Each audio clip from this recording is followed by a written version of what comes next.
There is a woman walking this earth today, unmarried, unaccompanied, and completely unbothered. Not because no one wanted her, but because she chose something more sacred than attention. She chose herself.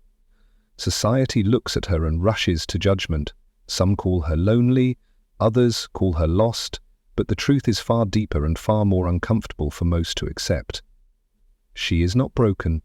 She is not desperate. She is not waiting to be completed. She is doing something most people never find the courage to do. She is meeting herself in the silence, without masks, without distractions, and without the need for anyone to validate her existence. To live alone as a woman is not a failure, it is a fire. And in that fire, the false self burns away. She wakes up in her space, not to prove anything, but to grow something sacred inside of her. She listens to her thoughts, not to entertain fear, but to understand where the wounds are. Every day she confronts not just the world's expectations, but her own inner shadow. The voice that says, "You are only valuable when chosen by another." And with quiet strength, she silences that voice by choosing herself again and again. Most people run from their shadows. They hide in relationships, in noise, in busyness. But this woman, she doesn't run, she stands. She faces the parts of herself that are scared, that feel unworthy, that ache, and instead of denying them, she embraces them. She does the work of healing, of integrating, of transforming. While others seek to be saved, she seeks to be whole. That's the difference. She lives by a law that doesn't belong to this world. She doesn't need society's applause to know she's enough. She knows that solitude is not emptiness, it is power. It is the sacred container where the soul begins to remember itself.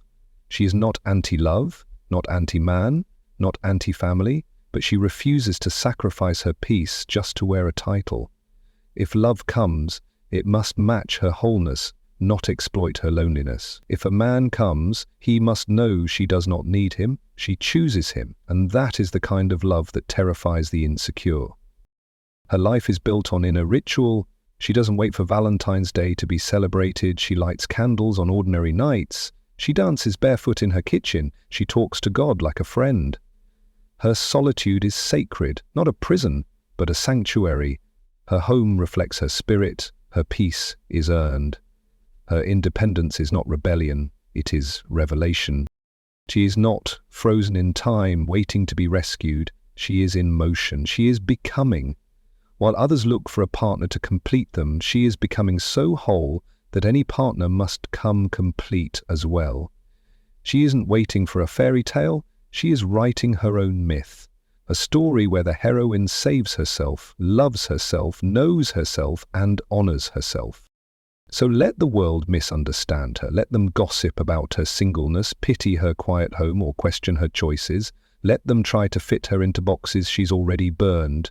Because she knows the truth. The woman who lives alone without a husband is not behind, she is ahead. She is not weak. She is walking a path few dare to take. She is not unloved. She is loved first and fiercest by the one person that matters most, herself.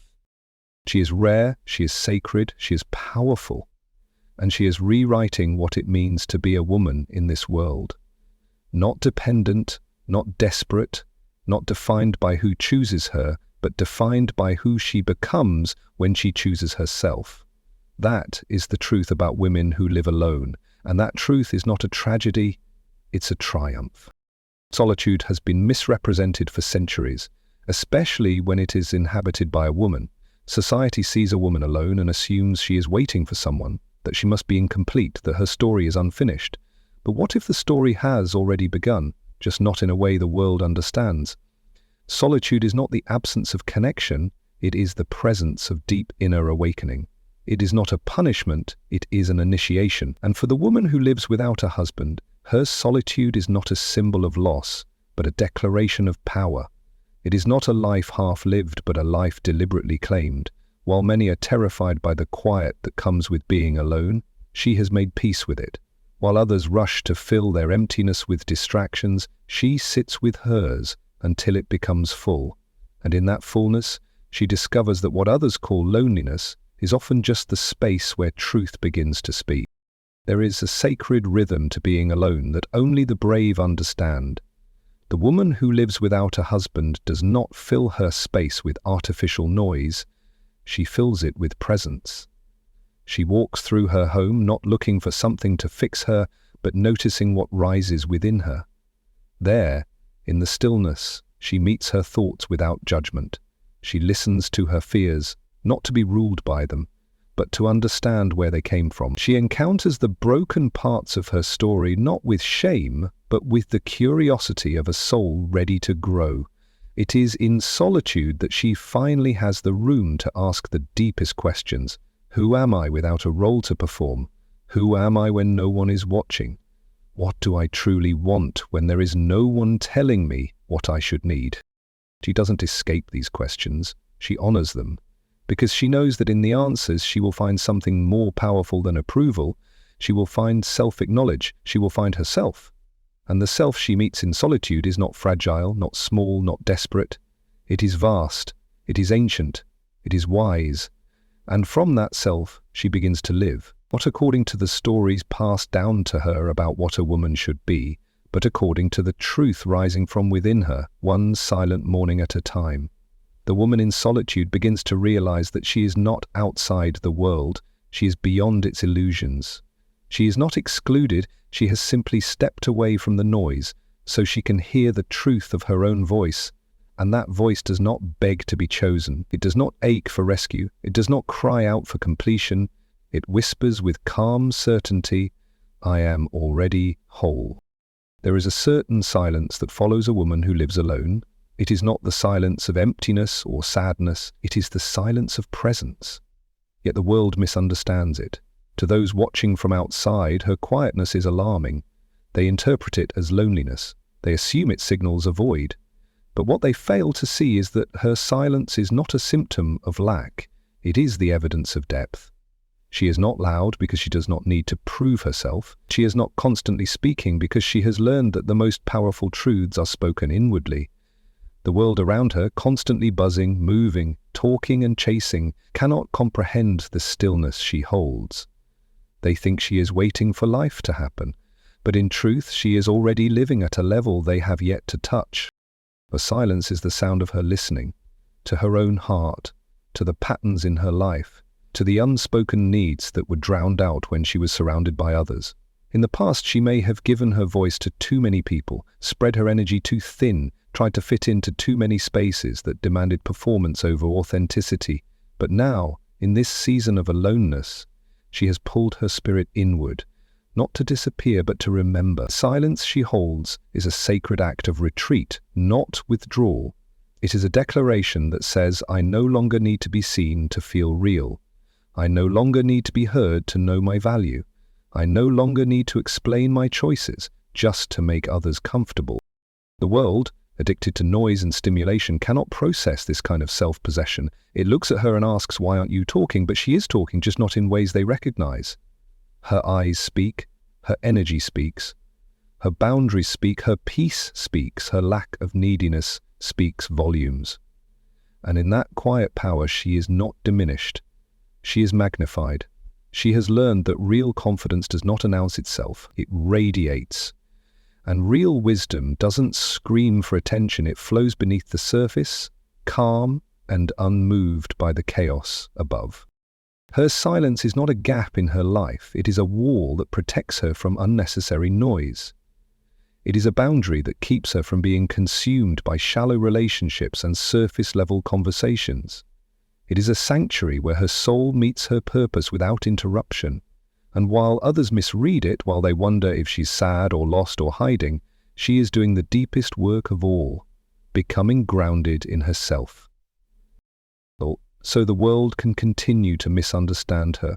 Let them mislabel her silence as sadness. Let them think she is lacking, when in truth she is overflowing. Because one day, they'll look again and realize what they mistook for isolation was actually transformation. And by then, she won't need them to understand. She'll simply keep walking in quiet power. There are parts of every human being that remain hidden, dark corners of the psyche that few are willing to face.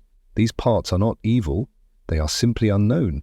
Jung called it the shadow, and it exists in every one of us, the pain we suppressed, the insecurities we deny, the fears we pretend not to have.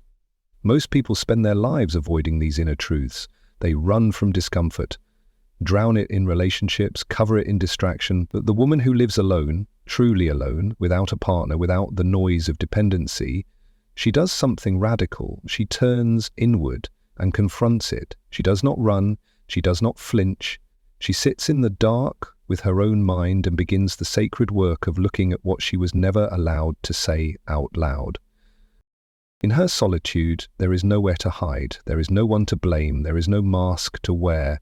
She begins to notice the patterns, why she avoids certain conversations, why she doubts herself in moments of strength, why she feels unworthy of love when no one is watching.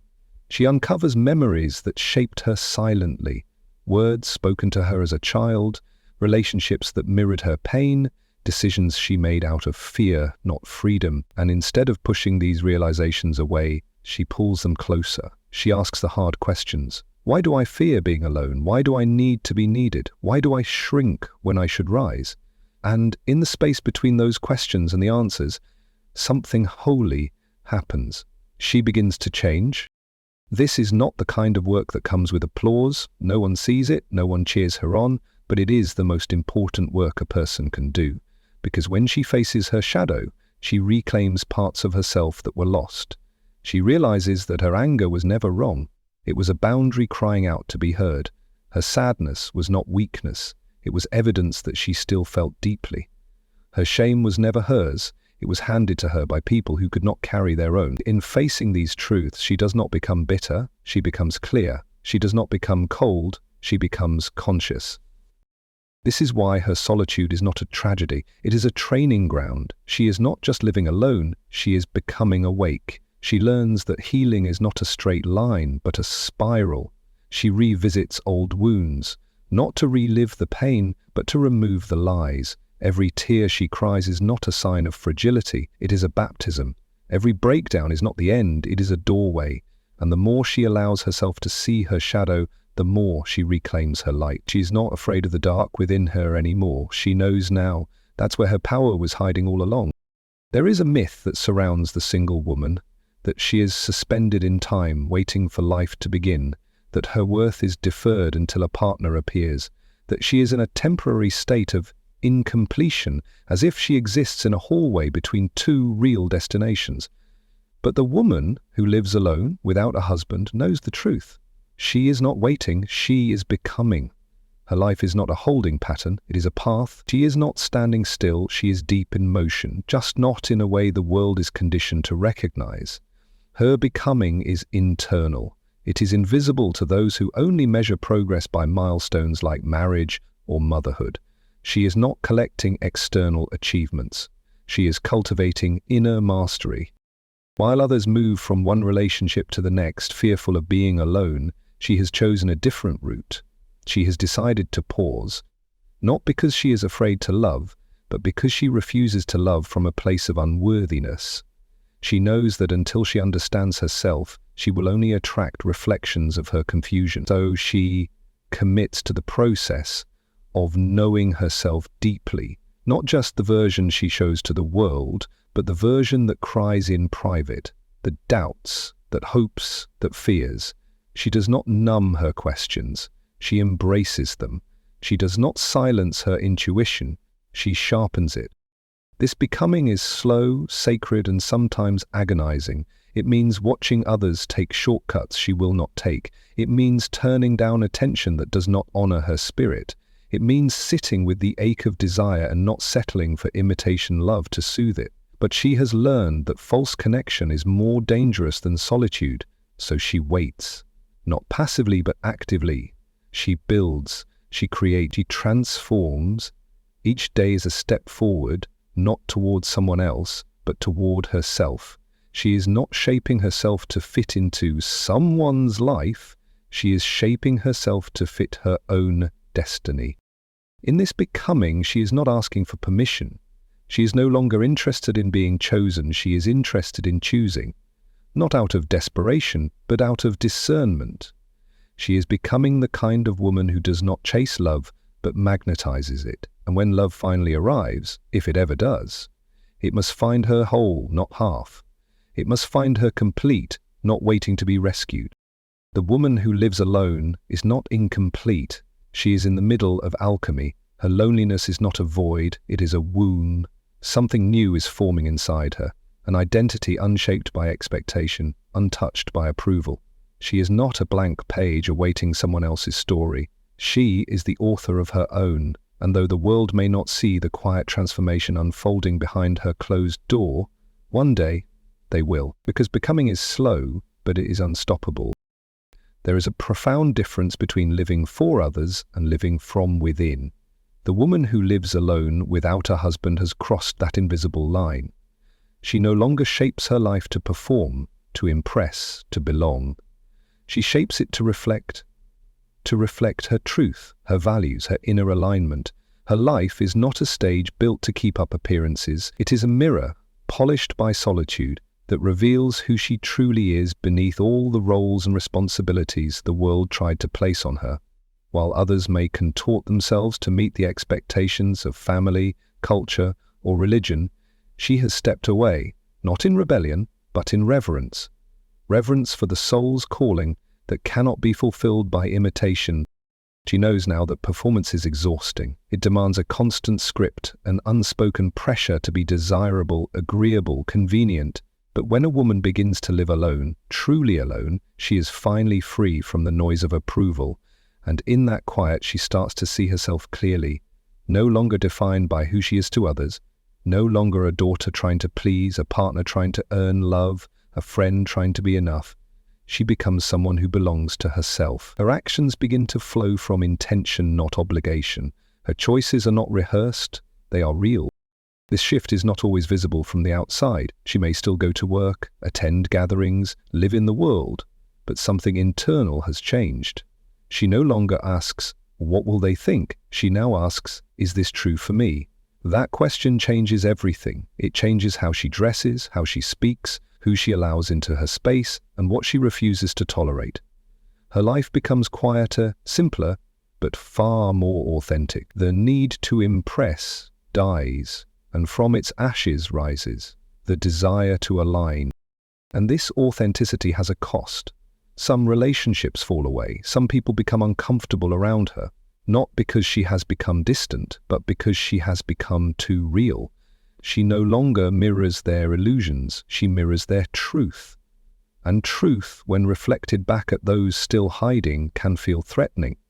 But she does not dim herself to be accepted. She understands that her life is not meant to entertain, it is meant to enlighten, to inspire, to challenge. She knows that the more honestly she lives, the more permission she gives others to do the same. Her solitude has given her the eyes to see beyond the surface. She no longer asks who fits her lifestyle, she asks who reflects her values.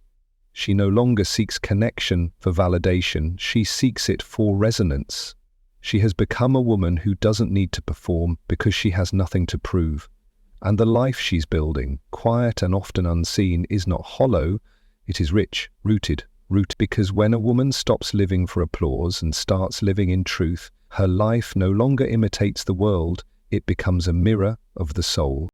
When a woman lives alone, something begins that is far deeper than independence.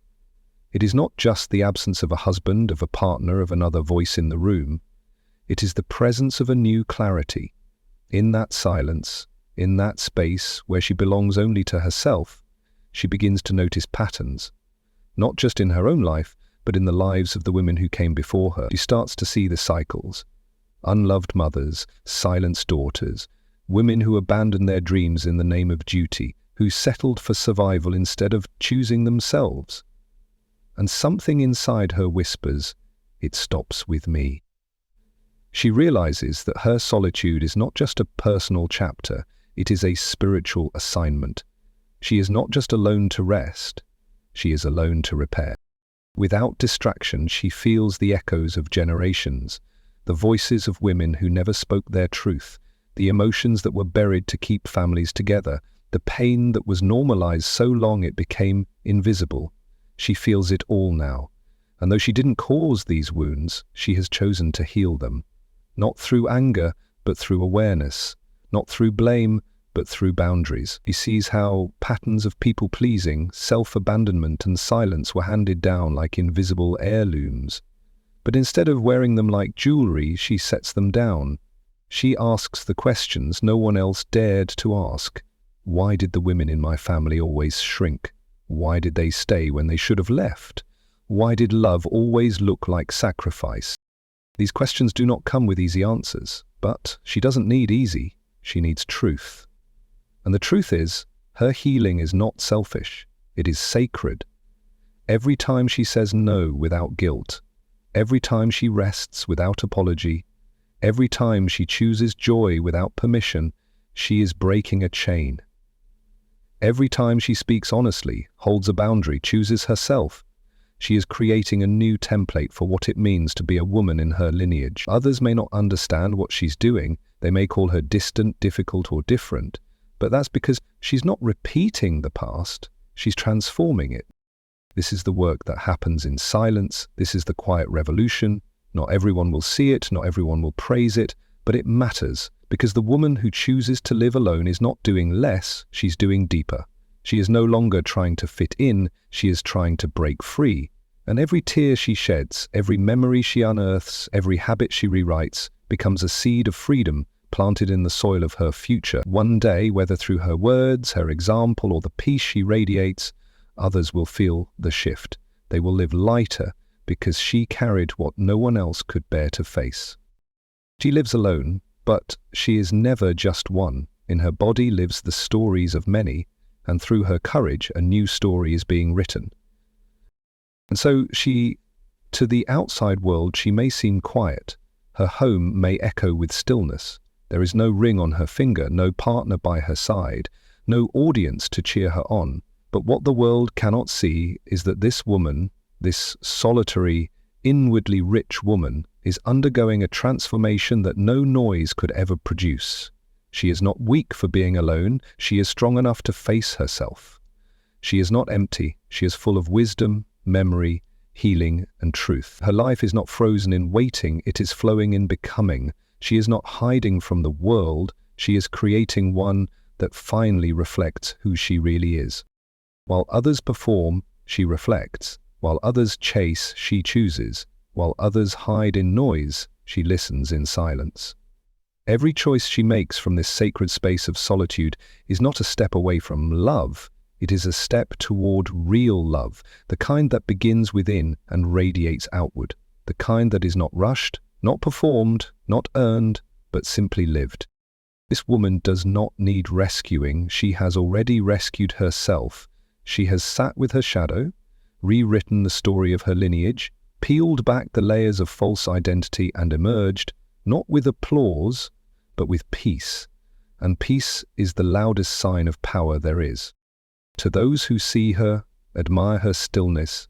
To those who know her, respect her silence. To those who are like her, know this. You are not forgotten.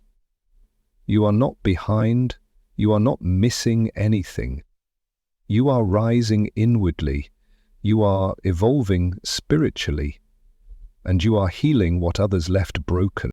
This is not the absence of a life. This is the rising of a woman who has chosen to become whole, even if it means doing it alone. And in that wholeness, she shines.